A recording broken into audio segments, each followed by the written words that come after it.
ETV ప్రేక్షకులకి నమస్కారం. Triplex detergents of శుభమస్తు కార్యక్రమానికి స్వాగతం. ఈనాడు శుభమస్తు కార్యక్రమంలోని గ్రహఫల మంచంలో గ్రహాల యొక్క స్థితిగతులు, వాటి యొక్క శుభాశుభ ఫలితాల గురించి పరిశీలిద్దాం. అలాగే ఈరోజు 12 రాశుల వారికి ఏ సంఖ్యలు కలిసి వస్తాయి, రంగుల యొక్క ప్రాధాన్యత, ఈరోజు జయవారం లేదా మంగళవారం, సంకష్టహర చతుర్థి.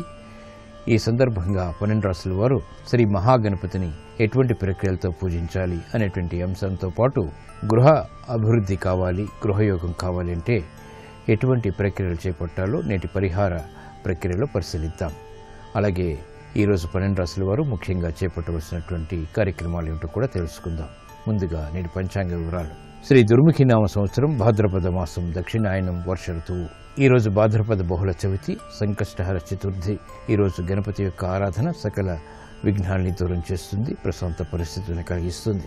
ఈరోజు జయవారం లేదా మంగళవారం. ఈరోజు చేసేటువంటి గణపతి ఆరాధన శ్రీ ఆంజనేయ స్వామి యొక్క స్మరణ, కందుల దానం, ఎర్రటి వస్త్రదానం, గోసేవ, అన్నదానం ఇత్యాది కార్యక్రమాలన్నీ కూడా కుజుడి ద్వారా ఏర్పడేటువంటి దోషాలని పోగొట్టి ప్రశాంతతను పెంచుతాయి. ఈరోజు నక్షత్రం భరణి నక్షత్రం. ఈరోజు మహాభరణి చాలా విశేషం. ఈ భరణి రోజున ఈరోజు పుట్టేటువంటి వారికి 3వ పాదంలో పుట్టినట్టయితే దోషం, శాంతి తప్పనిసరి. అలాగే ఈరోజు భరణి నక్షత్రంలో పుట్టేటువంటి వారికి శుక్ర మహాదశతోటి ప్రారంభమవుతుంది. ప్రస్తుతం శుక్రుడు యొక్క స్థితి స్వక్షేత్ర స్థితి, తులాక్షేత్ర స్థితి. చంద్రుడు యొక్క పరస్పర వీక్షణ ఉంది కాబట్టి ఇది శుభ ఫలితాన్ని కలిగిస్తుంది, ఆధిపత్యత శుభుడైనప్పుడు. ఈరోజు మంగళవారం లేదా జయవారం, కుజుడు యొక్క పరిపాలన పూర్తిగా ఉంటుంది. శ్రీ ఆంజనేయ స్వామి యొక్క స్మరణ, పూజలు కుజ దోషాలని పోగొడతాయి. శుభమస్తు వీక్షిస్తున్నటువంటి ప్రేక్షకులందరికీ శ్రీ ఆంజనేయ స్వామి యొక్క కటాక్షం కలగాలని ప్రార్థిద్దాం.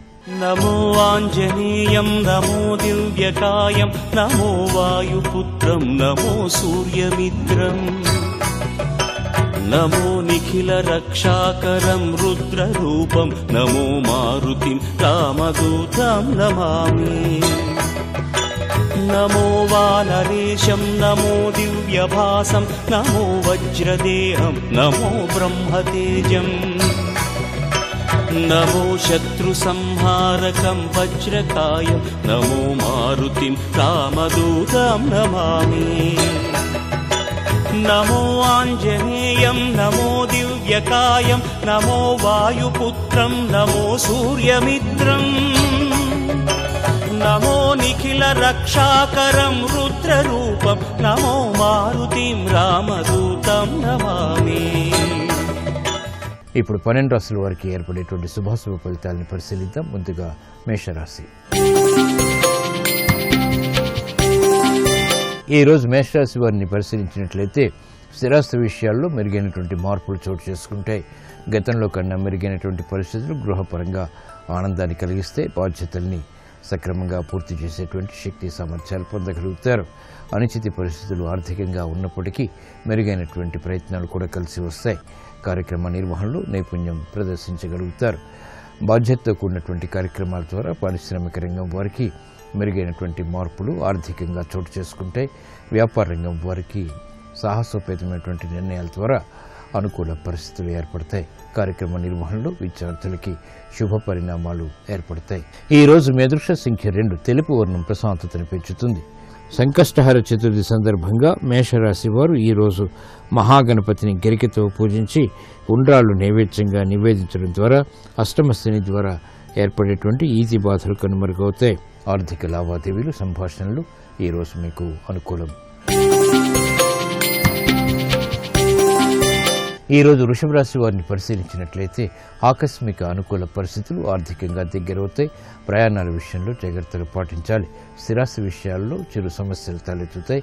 నూతన బాధ్యతలు సక్రమంగా వృత్తిపరంగా నిర్వహించగలుగుతారు. ఆర్థిక సంబంధిత లావాదేవీల విషయంలో ప్రతికూలత తగ్గుతుంది.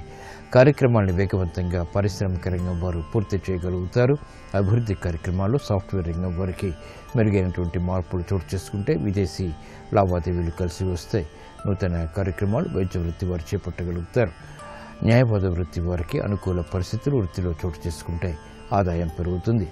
ఆలోచన సంపత్తి విద్యార్థులకి పెరుగుతుంది. ఈ రోజు మీ అదృష్ట సంఖ్య 9, ఎరుపు వర్ణం ధైర్యాన్ని కలిగిస్తుంది. సంకష్టహర చతుర్థి సందర్భంగా వృషభ రాశి వారు ఈ రోజు మహాగణపతిని మందారాలతో పూజించి కుడుములు నైవేద్యంగా నివేదించడం ద్వారా ఆర్థిక విజయాలు వేగవంతమవుతాయి, ప్రశాంతత పెరుగుతుంది. విద్యా ప్రయత్నాలు ఈ రోజు మీకు అనుకూలం. ఈ రోజు మిథున రాశి వారిని పరిశీలించినట్లయితే సంబంధ బాంధవ్యాల విషయంలో జాగ్రత్తలు వహించాలి. ఆర్థిక సంబంధిత కార్యక్రమాల్లో ఏర్పడినటువంటి ప్రతికూలత తగ్గుతుంది. వ్యవహారాల్లో ఏర్పడినటువంటి చిక్కులకి సమస్యలకు పరిష్కారాలు క్రమక్రమంగా పొందగలుగుతారు. స్థిరాస్తి విషయాల్లో జాగ్రత్తలు పాటించాలి. సంబంధ బాంధవ్యాల విషయంలో కూడా నూతన బాధ్యతలు స్థిరాస్తి రంగం వరకు పెరుగుతాయి. ఆర్థిక అసహనం పెరుగుతుంది. నూతన కార్యక్రమాల్లో ఏర్పడినటువంటి ప్రతికూలత కూడా ప్రబలమవుతుంది. వ్యవహారాల్లో ఏర్పడినటువంటి విభేదాలు న్యాయవాద వృత్తి వారికి ప్రబలమవుతాయి. అభివృద్ధి కార్యక్రమాలను వేగవంతంగా మహిళలు గృహరీత్యా ప్రారంభించలేకపోతారు. ఈ రోజు మీ అదృష్ట సంఖ్య 3, పసుపు వర్ణం త్వరితగతిని శుభాల్ని కలిగిస్తుంది. సంకష్టహర చతుర్థి సందర్భంగా ఈ రోజు మిథున రాశి వారు మహాగణపతిని బిల్వదళాలతో పూజించి నువ్వులు బెల్లం కలిపినటువంటి చిమ్మిల్ని నైవేద్యంగా నివేదించడం ద్వారా క్లిష్ట సమస్యలకు పరిష్కారాలు పొందగలుగుతారు.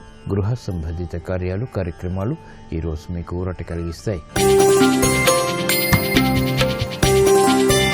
ఈ రోజు కర్కాటక రాశి వారిని పరిశీలించినట్లయితే లాభదాయకమైనటువంటి కార్యక్రమ నిర్వహణకే చేపట్టేటువంటి ప్రయత్నాల్లో విఘ్నాలను చవిచూస్తారు. గృహ సంబంధిత కార్యక్రమాల్లో ఆచితూచి వ్యవహరించాలి. అసహన పరిస్థితులు ఆర్థికంగా ఉన్నప్పటికీ నెట్టుకురాగలుగుతారు. కార్యక్రమ నిర్వహణలో నైపుణ్యం తప్పనిసరి. చేపట్టేటువంటి కార్యక్రమాలు సినీ రంగం వారికి మొదట కలిసి వస్తాయి. ఆర్థికపరమైనటువంటి సమస్యలకు కూడా దారితీస్తాయి కాబట్టి జాగ్రత్తలు పాటించాలి. అభివృద్ధి కార్యక్రమాల్లో పారిశ్రామిక రంగం వారికి ఆటంకాలు ఎదురవుతాయి. వ్యాపార అభివృద్ధికి చేపట్టేటువంటి కార్యక్రమాల్లో వ్యాపార రంగం వారు ఆచితూచి నిర్ణయాలు తీసుకోవాలి. కార్యక్రమాలను వెంటనే మహిళలు గృహరీత్యా ప్రారంభించలేకపోతారు. ఈ రోజు మీ అదృష్ట సంఖ్య 9, ఎరుపు వర్ణం ధైర్యాన్ని కలిగిస్తుంది. సంకష్టహర చతుర్థి సందర్భంగా ఈ రోజు కర్కాటక రాశి వారు మహాగణపతిని భక్తి శ్రద్ధలతో చామంతులతో పూజించి పులిహోరని నైవేద్యంగా నివేదించడం ద్వారా ఆర్థిక విభేదాలు కనుమరుగవుతాయి. ఆర్థిక ప్రయత్నాలు లావాదేవీలు ఈ రోజు మీకు ఊరట కలిగిస్తాయి. ఈ రోజు సింహరాశి వారిని పరిశీలించినట్లయితే ప్రయాణాల ద్వారా ప్రయోజనాలు సాధించగలుగుతారు. ఆర్థిక పరిస్థితి మెరుగవుతుంది. సంభాషణల ద్వారా ఇతరులను ఆకట్టుకునేటువంటి ప్రయత్నాలు కూడా లాభిస్తాయి. ఆర్థిక విషయాలు దగ్గరవుతాయి. గృహ సంబంధిత కార్యక్రమాల్లో విశేష శుభ ప్రయత్నాలు కలిసి వస్తాయి. నూతన కార్యక్రమాలు వృత్తిపరంగా కూడా చేపట్టగలుగుతారు. ఆర్థిక బలం పారిశ్రామిక రంగం వారికి పెరుగుతుంది. పోటీని తట్టుకునేటువంటి శక్తి సామర్థ్యాలు వ్యాపార రంగం వారికి పెరుగుతాయి. నూతన కార్యక్రమాలు సాఫ్ట్వేర్ రంగం వారు ప్రారంభించగలుగుతారు. ఆదాయంలో వృద్ధి ఏర్పడుతుంది.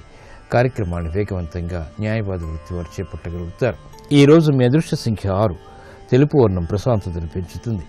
సంకష్టహర చతుర్థి సందర్భంగా ఈ రోజు సింహరాశి వారు మహాగణపతిని గులాబీలతో భక్తి శ్రద్ధలతో పూజించి చెరకు ముక్కలు నైవేద్యంగా నివేదించడం ద్వారా ఆకస్మిక ఆర్థిక విజయాలు దగ్గరవుతాయి. కోర్టు సంబంధిత వ్యవహారాలు, ప్రక్రియలు, సంభాషణలు ఈ రోజు మీకు అనుకూలం. ఈ రోజు కన్యారాశి వారిని పరిశీలించినట్లయితే ఆరోగ్యంలో మెరుగైనటువంటి మార్పులు చోటు చేసుకుంటాయి. ఆర్థిక పరిస్థితి మెరుగవుతుంది. సాహస నిర్ణయాల ద్వారా విజయాలు సాధించగలుగుతారు. స్థిరాస్తి రంగం వారికి మెరుగైనటువంటి మార్పులు వృత్తిలో చోటు చేసుకుంటాయి. ఆదాయాన్ని పెంపొందింప చేసుకునేటువంటి ప్రణాళికలు ఉపకరిస్తాయి, ఫలిస్తాయి. చేపట్టేటువంటి వ్యవహారాలు పారిశ్రామిక రంగం వారికి కూడా లాభిస్తాయి. పోటీని తట్టుకునేటువంటి శక్తి సామర్థ్యాలు వ్యాపార రంగం వారికి లభిస్తాయి. నూతన అవకాశాలు సినీ రంగం వారికి ఆత్మబలాన్ని పెంచుతాయి. కార్యక్రమాలను వేగవంతంగా మహిళలు గృహరీత్యా ప్రారంభించగలుగుతారు. స్వతంత్ర నిర్ణయాలకు ఉపక్రమించగలుగుతారు. చేపట్టేటువంటి కార్యక్రమాల్లో వైద్య వృత్తి వారికి అనుకూలత పెరుగుతుంది. ఈ రోజు మీ అదృష్ట సంఖ్య 3, పసుపు వర్ణం త్వరితగతిని శుభాల్ని కలిగిస్తుంది. సంకష్టహర చతుర్థి సందర్భంగా ఈ రోజు కన్యారాశి వారు మహాగణపతిని గరికెతో భక్తి శ్రద్ధలతో పూజించి అరటి పండ్లు నైవేద్యంగా నివేదించడం ద్వారా సాహస నిర్ణయాల ద్వారా విజయాలు సాధించగలుగుతారు. స్థిరాస్తి కొనుగోళ్లు వంటివి ఈ రోజు మీకు లాభదాయకం. ఈరోజు తులారాశి వారిని పరిశీలించినట్లయితే అలంకరణకి ప్రాధాన్యతనిస్తారు. మానసిక ధైర్యం పెరుగుతుంది. స్థిరాస్తి విషయాల్లో మెరుగైనటువంటి మార్పులు చోటు చేసుకుంటే ప్రతికూల పరిస్థితుల్ని అనుకూలంగా మరల్చుకోగలుగుతారు. శత్రువులు మిత్రులు అవుతారు. లాభదాయకమైనటువంటి కార్యక్రమ నిర్వహణ వ్యాపార రంగం వారికి కొనసాగుతుంది. ఆలోచన సంపత్తి పారిశ్రామిక రంగం వారికి పెరుగుతుంది. విద్యార్థులకి ధైర్యంతో కూడినటువంటి కార్యక్రమ నిర్వహణ ద్వారా పేరు ప్రఖ్యాతులు సంపాదించుకునేటువంటి అవకాశాలు దగ్గరవుతాయి. విద్యలో రాణించగలుగుతారు. ప్రతిభ గుర్తింపబడుతుంది. నూతన అవకాశాలు సాఫ్ట్వేర్ రంగం వారికి లభిస్తాయి. విదేశీ సంబంధిత ప్రయాణాలు వంటివి కలిసి వస్తాయి. ఈరోజు మీ అదృష్ట సంఖ్య 2. ఎరుపు వర్ణం ధైర్యాన్ని కలిగిస్తుంది. సంకష్టహర చతుర్థి సందర్భంగా ఈరోజు తులారాశి వారు మహాగణపతిని ఎర్రమందారాలతో పూజించి జామ పండ్లు నివేదన చేయడం ద్వారా మానసిక ధైర్యంతో కూడినటువంటి కార్యక్రమ నిర్వహణ తద్వారా వేగవంతమైనటువంటి విజయాలు పొందగలుగుతారు. విదేశీ లావాదేవీలు సంభాషణలు ఈరోజు మీకు అనుకూలం. ఈరోజు వృశ్చిక రాశి వారిని పరిశీలించినట్లయితే సంభాషణల విషయంలో జాగ్రత్తలు వహించాలి. ఖర్చులు ఉక్కిరిబిక్కిరి చేస్తాయి. ఆదాయం తగ్గుతుంది. కార్యక్రమాన్ని వేగవంతంగా ప్రారంభించలేకపోతారు. చేపట్టేటువంటి కార్యక్రమాల్లో ఏకాగ్రత తప్పనిసరి. అభివృద్ధి కార్యక్రమాల్లో పారిశ్రామిక రంగం వారికి మొదట ప్రతికూలత, తరువాత అనుకూలత ఏర్పడతాయి. వ్యాపార రంగం వారికి చిరు సమస్యలు ఆర్థికంగా కొనసాగుతాయి. స్థిరాస్తి రంగం వారు సంభాషణల విషయంలో జాగ్రత్తలు వహించాలి. న్యాయవాద వృత్తి వారికి విభేదాలు ప్రబలమవుతాయి. కోర్టు సంబంధిత వ్యవహారాల్లో ప్రత్యర్థులు బలపడతారు. కార్యక్రమ నిర్వహణలో నైపుణ్యం వైద్య వృత్తి వారికి తప్పనిసరి. సాఫ్ట్వేర్ రంగం వారికి ప్రతికూల పరిస్థితులు వృత్తిపరంగా చోటు చేసుకుంటాయి. నిర్ణయాలు తీసుకోలేకపోతారు. ఈ రోజు మీ అదృష్ట సంఖ్య 9. ఎరుపు వర్ణం ధైర్యాన్ని కలిగిస్తుంది. సంకష్టహర చతుర్థి సందర్భంగా ఈ రోజు వృశ్చిక రాశి వారు మహాగణపతిని ఎర్రటి పుష్పాలతో పూజించి లడ్డూల్ని నైవేద్యంగా నివేదించడం ద్వారా జన్మశని ద్వారా ఏర్పడేటువంటి ప్రతికూలత తగ్గుతుంది. వ్యయాన్ని నియంత్రించగలుగుతారు. స్థిరాస్తి నిర్ణయాలు ఈరోజు మీకు అనుకూలం. ఈరోజు ధనుసు రాశి వారిని పరిశీలించినట్లయితే మానసిక రుగ్మతలు పెరుగుతాయి. ఆరోగ్య విషయంలో జాగ్రత్తలు పాటించాలి. నూతన కార్యక్రమాల విషయంలో ఏర్పడినటువంటి పొరపాట్లు వెలుగులోకి వస్తాయి. కార్యక్రమాల్ని వేగవంతంగా ప్రారంభించలేకపోతారు. అనుచిత పరిస్థితులు ఆర్థికంగా కొనసాగుతాయి. వృత్తిలో ఆటంకాలు చవిచూస్తారు. సినీ రంగం వారికి మెరుగైనటువంటి అవకాశాలు లభించినప్పటికీ ఆర్థిక వ్యవహారాల్లో విభేదాల ద్వారా ఏర్పడినటువంటి ప్రతికూలత అవకాశాన్ని దూరం చేస్తుంది. కార్యక్రమాల్ని వేగవంతంగా పారిశ్రామిక రంగం వారు ప్రారంభించలేకపోతారు. స్థిరాస్తి రంగం వారు జాగ్రత్తలు వహించాలి. ఆశాజనకమైనటువంటి వాతావరణం ఉన్నప్పటికీ ఆర్థికంగా ఆశించినటువంటి ప్రయోజనాలు అనుభవంగా పొందలేకపోతారు. ఈ రోజు మీ అదృష్ట సంఖ్య 1. ఎరుపు వర్ణం ధైర్యాన్ని కలిగిస్తుంది. సంకష్టహర చతుర్థి సందర్భంగా ఈ రోజు ధనుస్సు రాశి వారు మహాగణపతిని పారిజాతాలతో పూజించి పంచామృతాన్ని నైవేద్యంగా నివేదించడం ద్వారా ఈతి బాధలు కనుమరుగవుతాయి. సమస్యలకు పరిష్కారాలు పొందగలుగుతారు. రుణ ప్రయత్నాలు ఈ రోజు మీకు అనుకూలం. ఈ రోజు మకర రాశి వారిని పరిశీలించినట్లయితే కార్యక్రమాన్ని వేగవంతంగా పూర్తి చేయగలుగుతారు. ఆర్థిక వ్యవహారాలు కలిసి వస్తే గృహ సంబంధిత కార్యక్రమాల్లో సంతోష వార్తలు కొనసాగుతాయి. చేపట్టేటువంటి కార్యక్రమాలపై ఏకాగ్రత పెరుగుతుంది. స్థిరాస్తి విషయాల్లో కూడా అనుకూలత పెరుగుతుంది. గతంలో చేసినటువంటి పొరపాట్లు సవరించుకోగలుగుతారు. సంతృప్తికర సంఘటనలు అన్ని రంగాల వారికి బలాన్ని పెంచుతాయి. కార్యక్రమాలలో ఏర్పడినటువంటి ప్రతికూలత స్థిరాస్తి రంగం వారికి తగ్గుతుంది. వేగవంతమైనటువంటి నిర్ణయాల ద్వారా పారిశ్రామిక రంగం వారికి అభివృద్ధి గోచరిస్తుంది. స్వతంత్ర నిర్ణయాల ద్వారా వ్యాపార రంగం వారు ఆర్థిక లావాదేవీల్లో మెరుగైనటువంటి అనుకూల మార్పులు పొందగలుగుతారు. ఈ రోజు మీ అదృష్ట సంఖ్య 6. తెలుపు వర్ణం ప్రశాంతతను పెంచుతుంది. సంకష్టహర చతుర్థి సందర్భంగా ఈ రోజు మకర రాశి వారు మహాగణపతిని మల్లెపూలతో భక్తి శ్రద్ధలతో పూజించి దద్దోజనాన్ని నైవేద్యంగా నివేదించడం ద్వారా శుభ ప్రయత్నాలు కలిసి వస్తాయి. సంతోష వార్తలు వింటారు. విదేశీ లావాదేవీలు సంభాషణలు ప్రక్రియలు ఈరోజు మీకు అనుకూలం. ఈరోజు కుంభరాశి వారిని పరిశీలించినట్లయితే స్థిరాస్తి విషయాల్లో మెరుగైనటువంటి మార్పులు చోటు చేసుకుంటాయి. ఆగిపోయినటువంటి కార్యక్రమాన్ని పునఃప్రారంభించగలుగుతారు. మానసిక బలం పెరుగుతుంది. ఆర్థిక సంబంధిత లావాదేవీల్లో ఏర్పడినటువంటి జగడాలు పరిష్కరింపబడతాయి. చేపట్టేటువంటి కార్యక్రమాల్లో ప్రోత్సాహాన్ని క్రమక్రమంగా పొందగలుగుతారు. అభివృద్ధి కార్యక్రమాలు సినీ రంగం వారికి పెరుగుతాయి. ఆలోచన సంపత్తితో కూడినటువంటి కార్యక్రమాల ద్వారా సాఫ్ట్వేర్ రంగం వారికి ఆదాయం పెరుగుతుంది. కార్యక్రమాలని వైద్య వృత్తి వారు సునాయాసంగా చేపట్టగలుగుతారు. ఏకాగ్రత వృత్తిలో పెరుగుతుంది. కార్యక్రమాల్లో ఏర్పడినటువంటి ప్రతికూల పరిస్థితులు న్యాయవాద వృత్తి వారికి తగ్గుతాయి. ఈ రోజు మీ అదృష్ట సంఖ్య 5. ఆకుపచ్చ వర్ణం రక్షణకి దోహదపడుతుంది. సంకష్టహరి చతుర్థి సందర్భంగా ఈ రోజు కుంభరాశి వారు మహాగణపతిని సన్నజాజులతో పూజించి క్షీరాన్నాన్ని నైవేద్యంగా నివేదించడం ద్వారా బృహస్పతి ద్వారా ఏర్పడేటువంటి దోషాలు దూరమవుతాయి. ప్రశాంతత పెరుగుతుంది. ఆర్థిక విజయాలు ఆకస్మికంగా ఏర్పడతాయి. ఆర్థిక ప్రయత్నాలు ఈ రోజు మీకు అనుకూలం. ఈరోజు మీనరాశి వారిని పరిశీలించినట్లయితే ఆర్థిక వ్యవహారాల్లో మెరుగైనటువంటి మార్పులు చోటు చేసుకుంటాయి. సంబంధ బాంధవ్యాలు మెరుగుతాయి. బాధ్యతలను సక్రమంగా నిర్వహించగలుగుతారు. ఆర్థిక సంబంధిత లావాదేవీలు వ్యాపార రంగం వారికి అనుకూలతను పెంచుతాయి. పారిశ్రామిక రంగం వారికి అనుకూల పరిస్థితులు వృత్తిలో చోటు చేసుకుంటాయి. సంబంధ బాంధవ్యాలు మెరుగవుతాయి. నూతన కార్యక్రమాలు గృహరీత్యా మహిళలు ప్రారంభించగలుగుతారు. స్వతంత్ర నిర్ణయాలకు ఉపక్రమించగలుగుతారు. ఆశాజనకమైనటువంటి వాతావరణం ఆర్థికంగా బలాన్ని పెంచుతుంది. కార్యక్రమాన్ని వేగవంతంగా వైద్య వృత్తి వారు పూర్తి చేయగలుగుతారు. ఈ రోజు మీ అదృష్ట సంఖ్య 6. తెలుపు వర్ణం ప్రశాంతతను పెంచుతుంది. సంకష్టహర చతుర్థి సందర్భంగా ఈ రోజు మీనరాశి వారు మహాగణపతిని నేరేడు ఆకులతో భక్తి శ్రద్ధలతో పూజించి క్షీరాన్నాన్ని నైవేద్యంగా నివేదించడం ద్వారా శుభ ప్రయత్నాలు కలిసి వస్తాయి. సంతోష వార్తలు వింటారు. గృహ సౌఖ్యం ఏర్పడుతుంది. ఆర్థిక లావాదేవీలు సంభాషణలు ఈరోజు మీకు లాభదాయకం.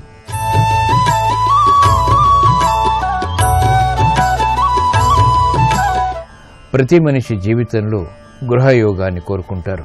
దీనికి దైవానుగ్రహం తప్పనిసరి. గృహప్రాప్తి లభించాలంటే ఎటువంటి సులభ ప్రక్రియలు పాటించాలో నేటి పరిహార ప్రక్రియలో పరిశీలిద్దాం. గృహయోగం పొందాలంటే ప్రతి మంగళవారం అన్నపూర్ణేశ్వరి అమ్మవారిని భక్తి శ్రద్ధలతో పూజించాలి.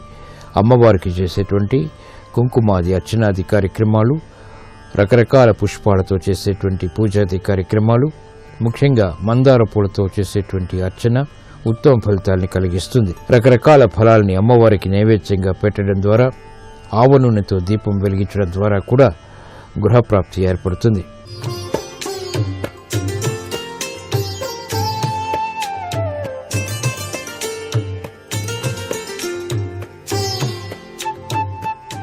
XXX డిటర్జెంట్ సోప్ శుభమస్తు కార్యక్రమంలో గృహబలం అంశానికి స్వాగతం. గృహమే కదా స్వర్గసీమ అన్నారు. నిజంగా స్వర్గసీమేనండి. చక్కటి గృహాన్ని కట్టుకొని ఆనందంగా ఆనంద నిలయంగా ఆ గృహం విరాజిల్లుతూ ఉంటే 10 మంది వచ్చి చూసి అబ్బా ఎంత బాగా కట్టుకున్నావయ్యా, చాలా సంతోషం అని ఆశీర్వదిస్తుంటే, చుట్టాలు పక్కాలు వచ్చి చిన్న వయసులోనే ఇల్లు కట్టుకున్నావు, చాలా సంతోషం నాయన అని ఆశీర్వదిస్తుంటే ఆ మనసు పడేటువంటి ఆనందం వర్ణనాతీతమే. ఈ గృహంలో సిరి కలకాలం వర్ధిల్లాలంటే లక్ష్మీదేవి యొక్క అనుగ్రహ కరుణాకటాక్ష వీక్షణాలు ఆ ఇంటిని ఎల్లవేళలా రక్షించడానికి, ఆ ఇంట్లో పాటించవలసినటువంటి నియమాలు కూడాను లక్ష్మీ అనుగ్రహరీత్యా కూడాను ఉన్నాయి. సూర్యోదయాత్పూర్వమే ఇంటిల్లిపాది నిద్ర నుంచి లేచేటువంటి అలవాటు చేసుకోవడం చాలా ఉత్తమం. ఏ గృహంలోనైనా సరే అది ఎవరైతే పాటిస్తారో ఆ ఇంట్లో లక్ష్మీదేవి కలకాలం నిలుస్తుంది. ఇది మాత్రం సత్యం. ఎందుకంటే సూర్యోదయాత్పూర్వమే సూర్యుడు ఉదయించబోతున్నాడు అని తెలియగానే ప్రకృతి పరవశించిపోయి పక్షులు తమ పని తాము చేసుకుంటూ వెళ్ళిపోతాయి గూటిని వదిలి సంపాదన కోసం. మానవుడు మాత్రం నిద్ర నుంచి లేవటానికి బద్ధకం పొడసూపుతోంది.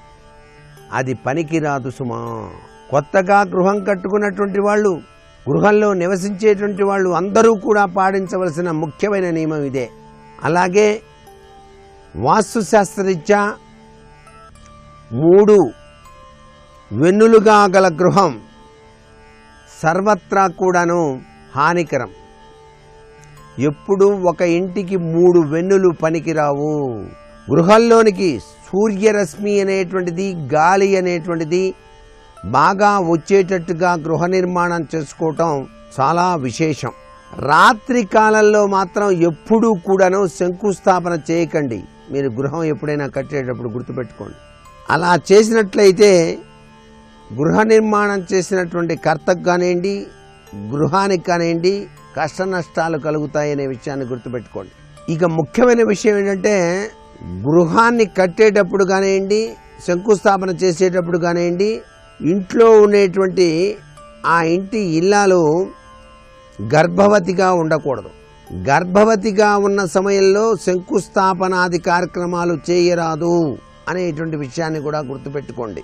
చాలామంది అంటూ ఉంటారు 6వ మాసం వచ్చే లోపల చేయొచ్చు అని చెప్పేసి, కానీ అది కూడా మంచిది కాదని చెప్పేసి గుర్తుపెట్టుకోండి.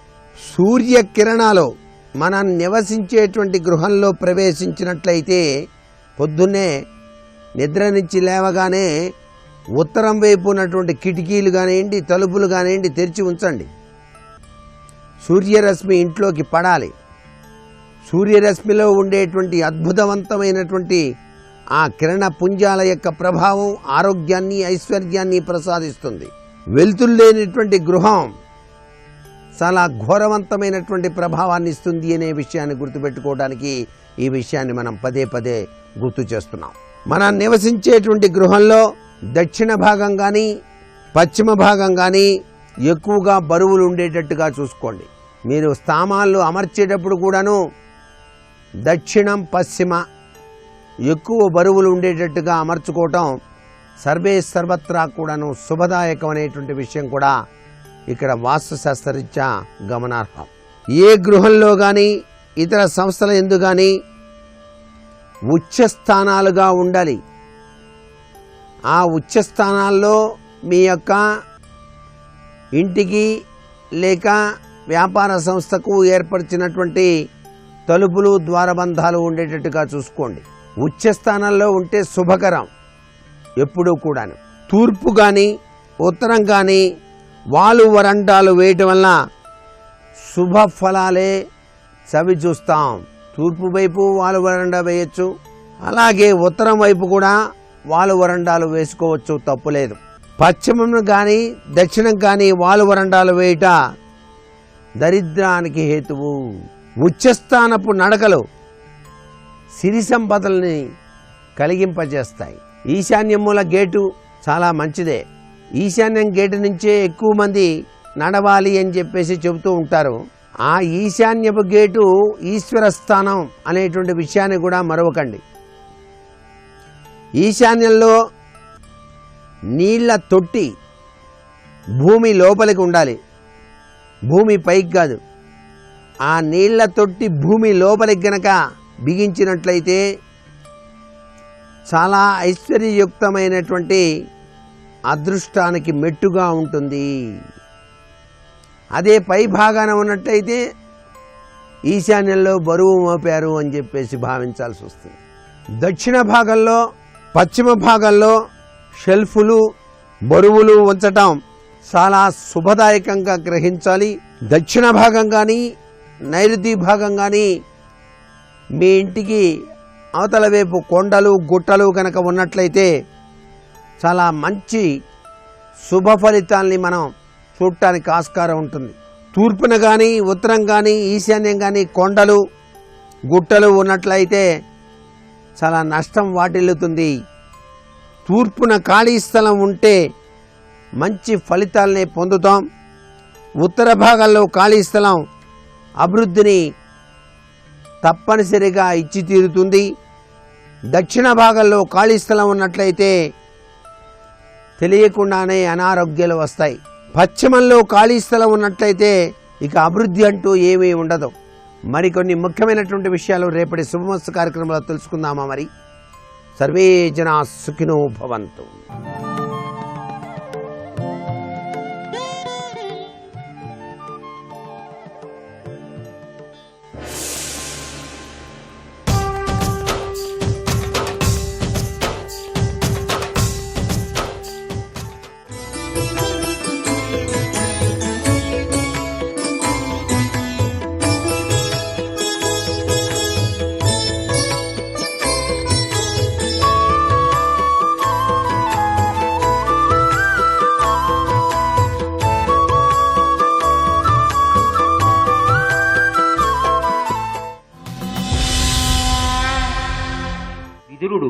జీవితంలో నేర్చుకోవలసినటువంటి హితములను చెప్తున్నాడు. చెప్తూ ఏలినవాణిని, దైవము, ఆలిని, బంధులను, సముచితారాధన సంశీలత ప్రీతుల చేయని పాలసుడా ఫలములాసపడు మనుజేంద్ర.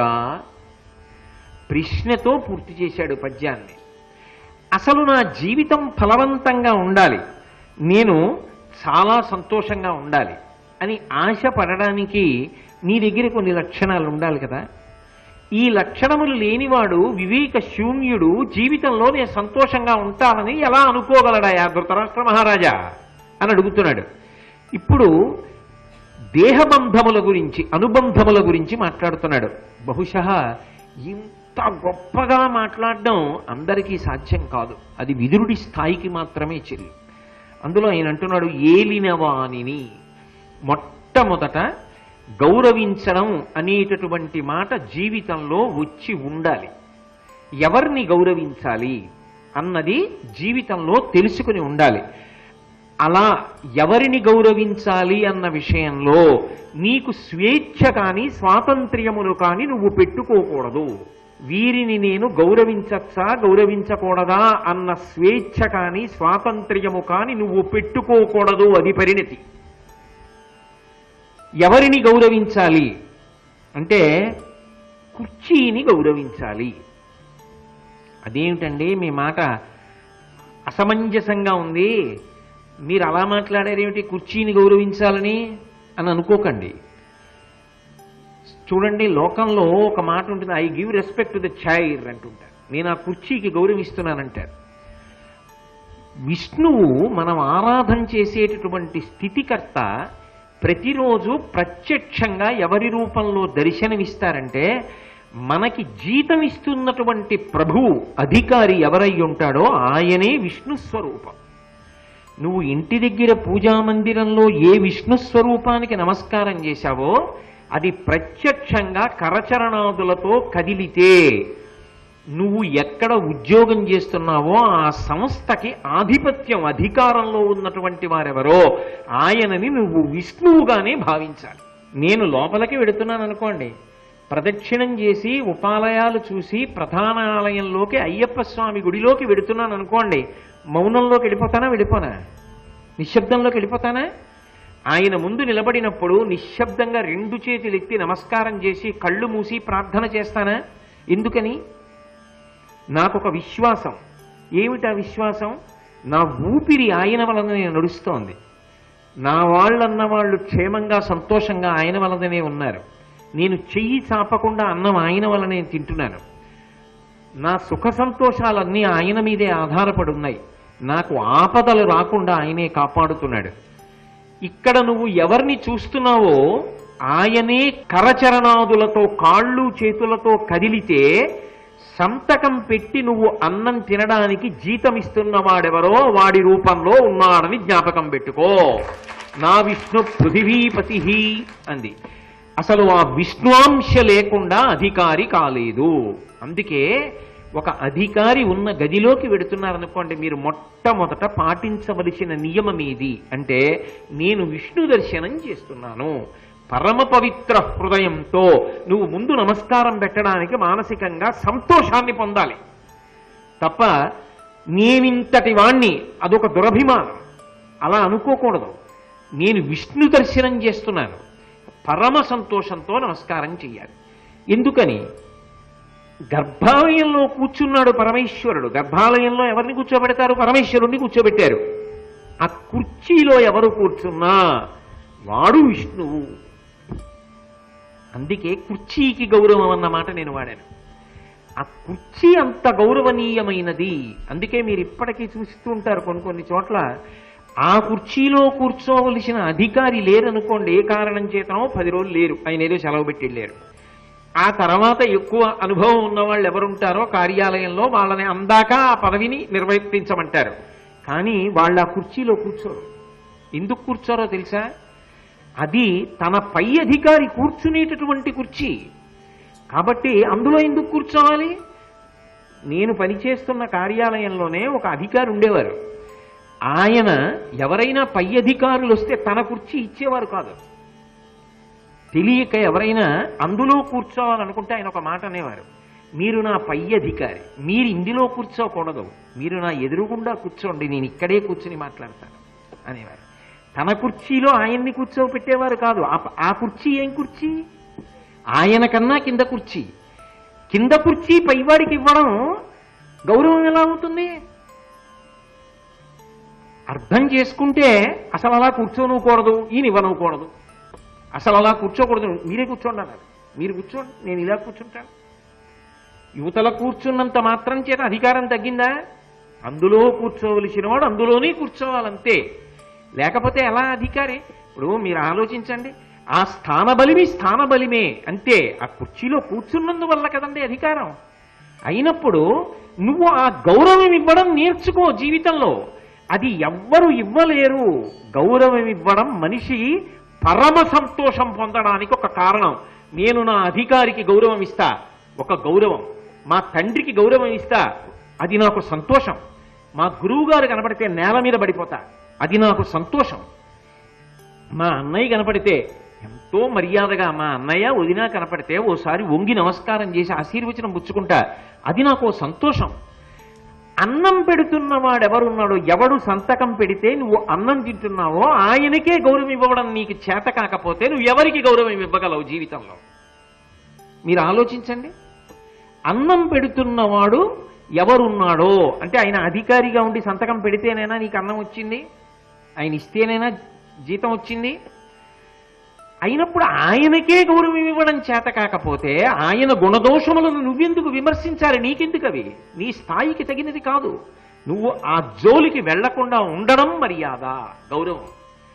మీకు నేను ఒక్క మాట చెప్తాను చూడండి. చాలా మంది ఏమనుకుంటారంటే, నాకన్నా ఆయన ఏ పాటండి అండం గొప్ప అనుకుంటారు, ఆయనకన్నా నేనే గొప్ప అనుకోవడంలో గొప్పతనం ఉందనుకుంటారు. కానీ కాదు. అసలు ఏ స్థానానికి ఇవ్వవలసిన గౌరవాన్ని ఆ స్థానానికి ఇవ్వడంలోనే నిజమైన గౌరవం ఉంటుంది మనిషికి. ఎంత గౌరవనీయుడండి, ఎంత గౌరవంగా మాట్లాడతారండి ఆయన. అంత స్థితికి వెళ్ళిపోయిన వాడైనా, అంత బాగా పని చేయగలిగిన వాడైనా, అన్ని తెలుసున్నవాడైనా ఎంత మర్యాదగా ప్రవర్తిస్తారండి ఆయన.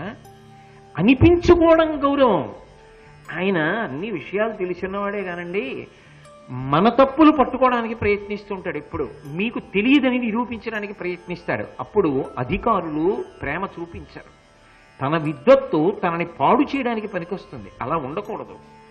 మనిషి ఏ స్థానమునందున్నాడో ఆ స్థానమునకు కట్టుబడి బ్రతకడం రావాలి.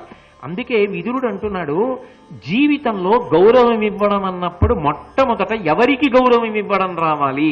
నీ పై అధికారిని గౌరవించడం నువ్వు నేర్చుకో. అది చాలా చాలా గొప్ప విషయం. అసలు నిజంగా ఇవన్నీ ఎక్కడ చెప్పవలసినవి? ఆఫీస్ మేనేజ్మెంటు, ఇండక్షన్ కోర్సెస్, పెద్ద పెద్ద పేర్లేవో పెట్టి పిలుస్తుంటారే, అక్కడ విదురుడు చెప్తున్నవన్నీ చెప్పాలి. విదురుడు చెప్పినవి చెప్తే ఎవరు ఎక్కడ ఎలా ఉండాలో అలా ఉండి అన్ని కార్యాలయాలు బాగుంటాయి. అలా గౌరవించడానికి స్థానములున్నాయి.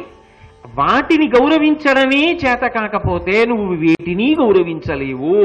అన్నం పెడుతున్న అధికారినే గౌరవించడం చేత కానప్పుడు నువ్వు ఎవరిని గౌరవించగలవు? అందుకే లేచి నిలబడడం, నమస్కారం చెయ్యడం, మర్యాదా పురస్సరంగా మాట్లాడడం, ఇవి ఏవో మనం తక్కువైపోయాము అని అనుకోకూడదు. నిజానికి అవి మనం ఎక్కువ అవ్వడం, జీవితంలో పైమెట్లు ఎక్కడం. మనం కూడా అలా ఒకరిని గౌరవించడం నేర్చుకున్ననాడు మనిషి జీవితానికి ఒక ఉద్ధరణ. అది చేతకాక అయిందానికి కాందానికి ప్రతివాడిలో చీకటి కోణాలే వెతికి అందువల్ల నేను ఈయనకి గౌరవం ఇవ్వక్కర్లేదు అని అడిగితే ఆఖరికి ఈ చీకటంతా నిన్ను కొమ్ముకుంటుందేమో తప్ప అవతల వాళ్ళకి మసి అంటుకోదు. వెతకగలిగిన కన్నుంటే, చూడగలిగిన చూపుంటే ఎక్కడైనా సరే ఒక గొప్ప సుగుణం కనపడుతుంది. ఆ ఒక్క సుగుణాన్ని పట్టుకుని నువ్వు గౌరవించవచ్చు. ఎవరిని గౌరవించడం నేర్చుకోవాలి జీవితంలో నేర్పుతున్నాడు. మనం గౌరవించడం నేర్చుకున్నాం అనుకోండి, మన పిల్లలకు అలవాటు అవుతుంది. నేను మా ఇంటికో పెద్దవారు వచ్చినప్పుడు గౌరవించాను అనుకోండి, నా కొడుకు అలవాటు అవుతుంది. ఓ, ఇలా నమస్కారం చేయాలా, ఇలా గౌరవించాలా. మీరు చూడండి, మీరు కొన్నిళ్ళకి వెళ్ళండి, పిల్లలు అప్రయత్నంగా ఎవరూ చెప్పకుండా వచ్చి వంగి నమస్కారం చేసి పెడతారు. అదేదో యువతలవాడి గొప్ప కోసం కాదు. ఆ పిల్లలు ఆ వయసులో ఒకరు చెప్పకుండా వచ్చి నమస్కారం చేసి గౌరవంగా చేతులు కట్టుకు నిలబడి అడిగిన దానికి స్పష్టంగా చక్కగా జవాబు చెప్పి ఇంకా ఎక్కువసేపు నిలబడకుండా వెళ్ళిపోతుంటారు. అంటే ఆ ఇంట పెద్దలు నేర్పిన నడవడి, పెద్దల నడవడి ఎలా ఉంటుందో పిల్లల యొక్క నడవడి అలా ఉంటుంది. నేను మా ఇంటికి వచ్చిన వాళ్ళందరినీ విమర్శించాను అనుకోండి, ఇంటికి వచ్చినప్పుడు బాగా మాట్లాడి వెళ్ళిపోగానే తిడుతున్నాను అనుకోండి, నా కొడుకు అదే అలవాటు అవుతుంది. నాన్నగారు అలా అంటారు కానీ నిజంగా గౌరవం ఏం కాదు అని పెళ్ళవగానే మా ఇంటికి కోడలు రాగానే ఏమంటాడు, నాన్నగారు ఇంటికి వచ్చిన వాళ్ళని అలా పొగిడి మాట్లాడుతుంటే నువ్వు అదంతా ఉత్తినే నిజంగా గౌరవం అనుకునేవు, ఆయన వెళ్ళిపోయిన తర్వాత చూడు మా నాన్నగారు ఎలా చెప్తారు ఆయన గురించి అంటాడు. అని ఏమంటాడంటే కొన్నాళ్ళు పోయిన తర్వాత నేనేం అనలేదు అనుకోండి, ఏం నాన్నగారు ఆయన గురించి మీరు ఏం చెప్పలేదు ఇంకాను అంటాడు. అప్పుడు వాడా నేనా పాడైపోయింది, ఏం ఆదర్శంగా బ్రతికినట్టు. నేను ఎందుకు పొగిడానో దానికి ఆయన వెళ్ళిపోయిన తర్వాత కూడా కట్టుబడాలి. మహానుభావుడురా, మన కుటుంబానికి ఎంత ఉపకారం చేసిన వారో తెలుసా. ఆయన కనపడితే నువ్వు గౌరవం ఇవ్వాలరా, నేను కాదు, నువ్వు ఆయనకి నమస్కారం చెయ్యాలి అని నేను నేర్పాను అనుకోండి, ఇంటి గౌరవం నిలబడుతుంది. నాకు రానిది నా బిడ్డలకు ఎలా వస్తుంది? గౌరవించడం అనేటటువంటిది వ్యక్తి స్థాయి నుండి కుటుంబం వరకు ఆ సంస్కారాన్ని పెంపొందింపచేస్తుంది. జీవితంలో గౌరవించడం నేర్చుకో. నీ బుద్ధికి స్వచ్ఛందంగా ఇక మళ్ళీ ఇది నేను గౌరవించనా గౌరవించవద్దా అన్న మాటతో సంబంధం లేకుండా నువ్వు గౌరవించి తీరవలసినవి కొన్ని ఉన్నాయి. అవి ఏవి అంటే, మొట్టమొదటిది ఎవరిని చెప్పారంటే, ఏలినవాణిని. నీ కంటి ముందు కనపడుతున్న నీ దైవం ఎవరు అంటే, నీకు అన్నం పెడుతున్నటువంటి నీ అధికారియే, నీ ప్రభువే. కాబట్టి ఆయనని గౌరవించడం నేర్చుకో.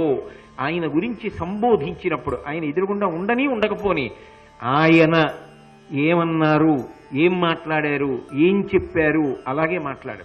అంతేగాని ఎదురుగుండా లేరు కదా అని ఏం చెప్పాడు, ఏమన్నాడు అలాగే అంటాడు అనకు. నువ్వు అలవాటు చేసుకున్నది నీ పిల్లలకి ఎలా అబ్బిందో, నువ్వు ఒక అధికార స్థాయిలో కూర్చుని ఎలా మాట్లాడుతున్నావో అది నీ కింద సిబ్బందికి అలవాటు అవుతుంది. అక్కడతో పోదు, అదొక అంటువ్యాధి. అది ఏమవుతుందంటే కింద వాళ్ళకి అదే అలవాటైపోతుంది. అలవాటైపోయి రేపొద్దున్న నిన్నంటాడు, నీ కిందేగా పనిచేస్తున్నాడు, నువ్వు అలా వెళ్ళగానే వాడికి ఏం తెలుసు అండి అంటాడు. అది నీ చెవిన పడితే నువ్వు ఎంత బాధపడతావు? నీకే ఎటువంటిది బాధో నీ పై అధికారి బాధ అటువంటిది కాదా? గౌరవించడం అన్నది మొదట అక్కడ నేర్చుకో. ఏలినవాణిని దైవము భగవంతుడు, ఆయనని భక్తితో నమస్కరించడం గౌరవించడం నేర్చుకో.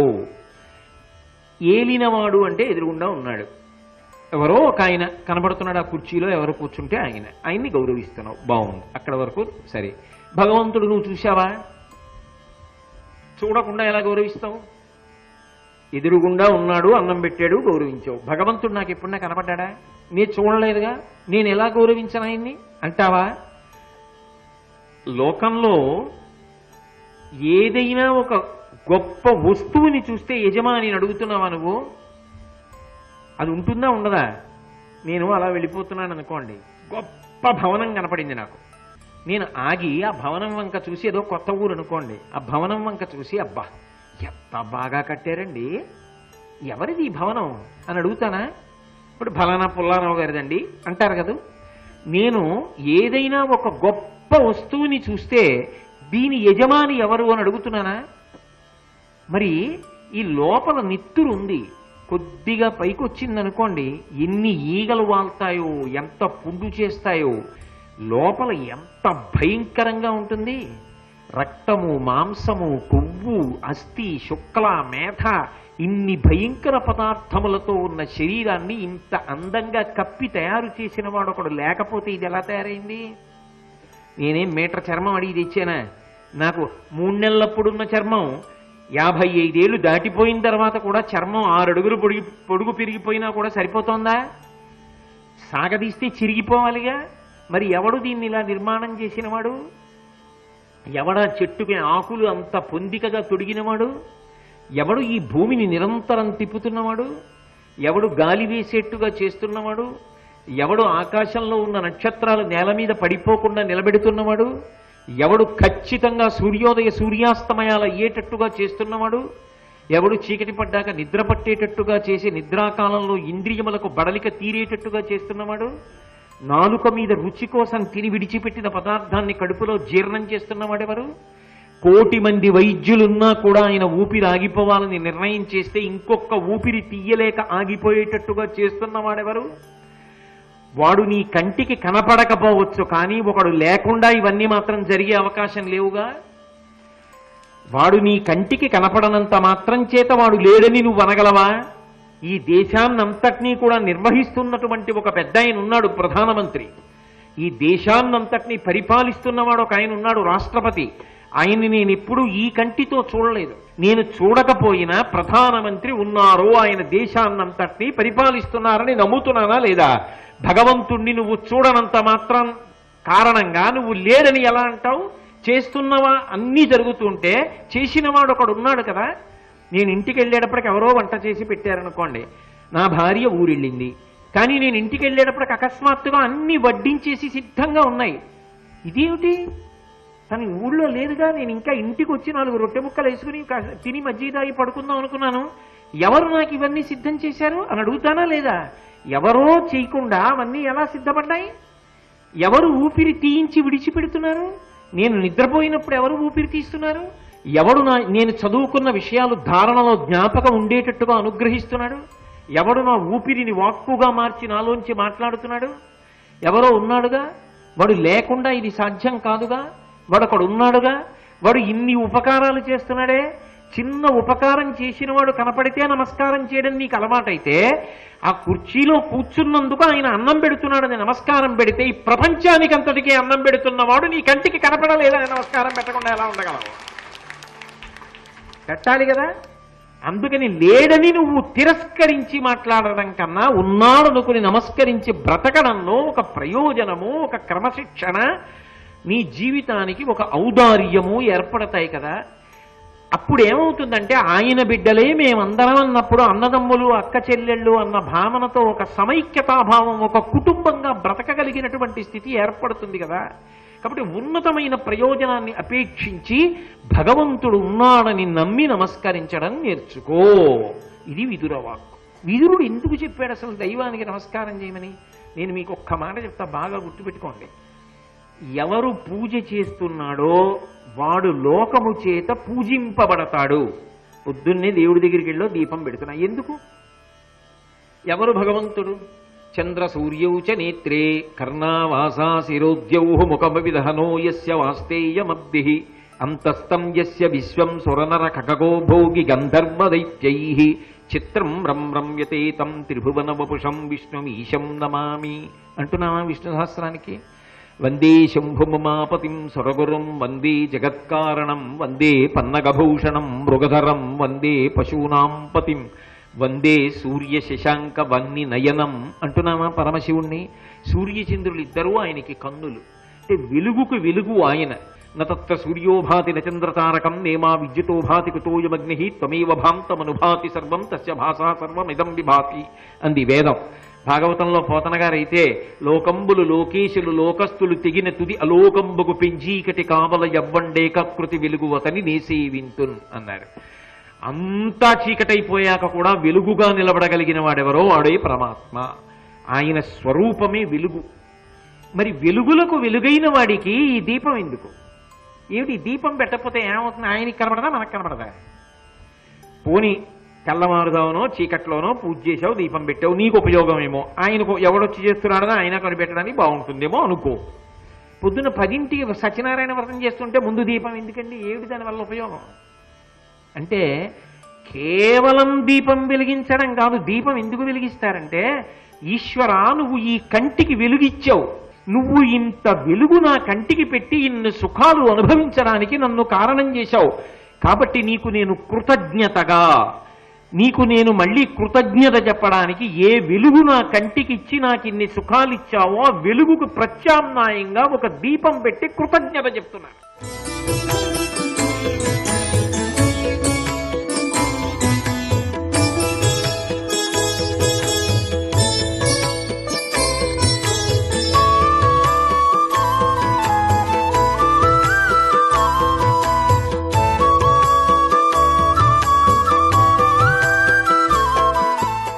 సర్వం శ్రీ ఉమామహేశ్వర పరబ్రహ్మార్పణమస్తు.